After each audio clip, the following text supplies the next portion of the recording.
నీళ్లను పైకి లిఫ్ట్ చేసుకోవచ్చు, సస్యశ్యామలంగా రాష్ట్రం మొత్తం ఉంటుంది. ఇది ఒక తరీకా. రెండో తరీకా ఏంది?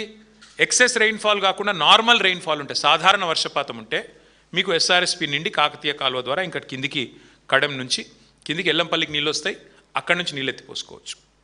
ఒకవేళ ఈ రోజున్న పరిస్థితి ఉండి కరువు వచ్చి ఎల్నీలో లాంటి పరిస్థితులు వచ్చి వర్షపాతం లేని పరిస్థితిలో ఉంటే అప్పుడు కూడా ఎక్కడ నీళ్లుంటాయని దేవులాడి దుర్బిని పట్టుకొని వ్యాప్కోస్ లాంటి సంస్థ కప్పచెప్పి దేవులాడి వెతుకులాడి పట్టుకున్న పాయింట్ కాళేశ్వరం. ఆ కాళేశ్వరం పాయింట్లో కన్నెపల్లి పంప్ హౌస్ దగ్గర ఎంత వరస్ట్ సిచ్యువేషన్లో కూడా ఇవాళ కూడా 9 టీఎంసీల నీళ్లు కిందికి పోతున్నాయి. 9 టీఎంసీలు అంటే మీ అంచనా కోసం చెప్తున్నా, 9 హుస్సేన్ సాగర్లతో సమానం. గన్ని నీళ్ళు ఉత్తా కిందికి పోతున్నాయి రోజు, ఎవ్రీడే. ఇది అక్టోబర్ దాకా పారుతూనే ఉంటాయి.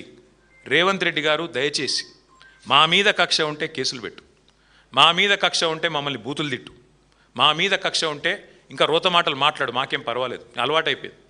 కానీ రైతుల మీద దయచేసి పగబట్టకు, రైతుల మీద కోపం తీర్చుకోకు. కాళేశ్వరాన్ని బదనాం చేయాలి, కాళేశ్వరం కూలేశ్వరం అని చెప్పి పనికిమాలిన కూతలు కుయ్యాలి అని చెప్పి వాగే పిచ్చివాగుడిలో దయచేసి రైతులు, రాష్ట్రంలోని లక్షలాది మంది రైతుల వారి నోట్లలో మట్టి కొట్టకు. ఇది నా ప్రార్థన. వారికి ఇంకొకటి కూడా తెలుసు, రేవంత్ రెడ్డికి తెలియదని కాదు, భద్రాచలానికి ముప్పు అని మాట్లాడాడు. భద్రాచలానికి ముప్పు ఎక్కడి నుంచి ఉండదు నిజానికి? భద్రాచలానికి ముప్పు అంటే ఏమైనా ఉంది అంటే పోలవరంతో ఉంది. పోలవరం హైట్ పెంచితే, అందుకే కదా మా ఖమ్మం జిల్లాలోని 5 మండలాలు 7 మండలాలు తీసుకొని పోయి బలవంతంగా కలిపింది బీజేపీ ఆంధ్రాలో. పోలవరం ముప్పు కోసమే కదా మా భద్రాచలం కాన్స్టిట్యున్సీలో, పక్కనున్న అశ్వరావుపేట కాన్స్టిట్యున్సీలో తీసుకొని పోయి ఆ మండలాలని 7 మండలాలు కలుపుకున్న మాట వాస్తవం కాదా? నీకు తెలియదా? నువ్వు గట్టిగా పోలవరం గురించి మాట్లాడితే గురువు గారికి కోపం వస్తుందనా? ఎక్కడి నుంచి ఉంది ముప్పు నిజానికి భద్రాచలానికి? ముప్పు అంటూ ఉంటే ఇవాళ భద్రాచలానికి అది ఖచ్చితంగా పోలవరం హైట్తోనే ఉంది తప్ప ఇంకో దాంతో లేదు. అందుకే మా హరీష్ రావు గారు భద్రాచలం పోలవరం అథారిటీకి ఫిర్యాదు చేస్తే కేంద్రం స్పందించి, ఎందుకంటే భద్రాచలం మునుగుతుందేమో ఈ హైట్తో అని చెప్పి ఫిర్యాదు చేస్తే కేంద్రం స్పందించి సర్వేలకు టీంలు పంపింది. ఇవాళ విచిత్రం ఏంటంటే ఏ రాష్ట్ర ముఖ్యమంత్రి అయినా తన ప్రయోజనాల కోసం, తన రాష్ట్ర ప్రయోజనాల కోసం గట్టిగా మాట్లాడతాడు. ఆంధ్రప్రదేశ్ ముఖ్యమంత్రి ఆంధ్రప్రదేశ్ ప్రయోజనాల కోసం కొట్లాడతాడు, తెలంగాణ ముఖ్యమంత్రి తెలంగాణ ప్రజల ప్రయోజనాల కోసం కొట్లాడాల. కానీ ఈ మాట అనకూడదు, కానీ అంటున్నా తప్పట్లేదు. ఈ దరిద్రుడు మాత్రం సొంత రాష్ట్ర ప్రాజెక్టుల గురించే సొంత గడ్డకే ప్రమాదం అని వాదిస్తూ ఉన్నాడు. అది కూడా తెలిసి, తెలవక కాదు, తెలివి తక్కువతనం కాదు, అతి తెలివి.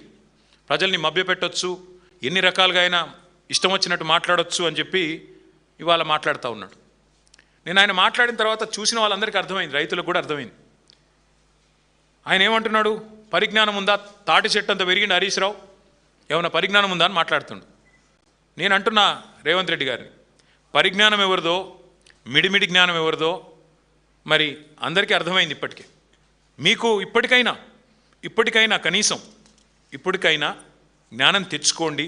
దయచేసి దేవుళ్ళను కూడా మీ నీచ రాజకీయాల కోసం వాడుకునే సంస్కృతి బంద్ చేయండి. మీరు ఎన్నికల ముందు కూడా చేశారు ఇదే పని. పార్లమెంట్ ఎన్నికల ముందు ఇదే భద్రాచలం పోయి రాముల వారి మీద ఆనా అన్నావు, రుణమాఫీ చేస్తా అన్నావు. యాదాద్రి లక్ష్మీ నరసింహస్వామి మీద ఆనా అన్నావు, రుణమాఫీ చేస్తా అన్నావు. కనబడ్డ దేవుళ్ళందరి మీద ఒట్టు పెట్టినావు. ఇవాళ ఆ దేవుళ్ళే తలలు పట్టుకుని కూర్చునే పరిస్థితి వచ్చింది, వీడెక్కడ దొరికిండ్రా మాకు అని. అట్లాంటి పరిస్థితి ఇవాళ ఉంది. అంటే ఇవాళ మేడిగడ్డతో రాముడు మునిగిపోతాడు అంటే ఆ రాముడు కూడా కోపం వస్తుంది. రేవంత్ రెడ్డి గారు దయచేసి ఒళ్ళు దగ్గర పెట్టుకొని ఉండు. శ్రీరాముడు గురించి మాట్లాడేటప్పుడు, దేవుడి గురించి మాట్లాడేటప్పుడు అబద్ధాలు చెప్తే మరి తప్పకుండా నీకే నష్టం జరుగుతుంది, గుర్తుపెట్టుకో అని చెప్పి కూడా నేను గుర్తు చేస్తూ ఉన్నాను. ఇంకొక మాట కూడా రేవంత్ రెడ్డి గారు నేను అడుగుతా ఉన్నాను. అసలు ప్రభుత్వంలో ఉన్నది మీరు, ప్రభుత్వాన్ని నడుపుతున్నది మీరు, ఇంజనీరింగ్ విభాగం మొత్తం ఉన్నది మీ ఆధీనంలో. ఒక్కసారైనా రివ్యూ చేసినావా? కన్నెపల్లిలో పంపులు చాలు చేస్తే ఏమవుతుంది వీళ్ళు అంటున్నారు కదా, నిజమా కాదా? ఆ రిటైర్డ్ ఇంజనీర్లు ఉత్తరం రాసిండ్రు కదా, వెంటనే స్టార్ట్ చేయవచ్చని. ఒక్కసారైనా రివ్యూ చేసుకున్నావా? గ్రౌటింగ్ జరిగిందా లేదా అన్నారం సుందిలలో తెలుసా నీకు కనీసం? అసలు దేవాదుల ఏ బేసిన్లో ఉందో తెలియదు నీకు. నల్లమల ఎక్కడుంది, మన రాష్ట్రంలోనా పక్క రాష్ట్రంలో ఉందా తెలియదు. ఎంతసేపు సర్వే నెంబర్లు, రియల్ ఎస్టేట్లు, ఏది బ్లాక్ లిస్ట్లో పెట్టాలి, ఏది ఎట్లా డీల్ చేయాలి, ఎవరిని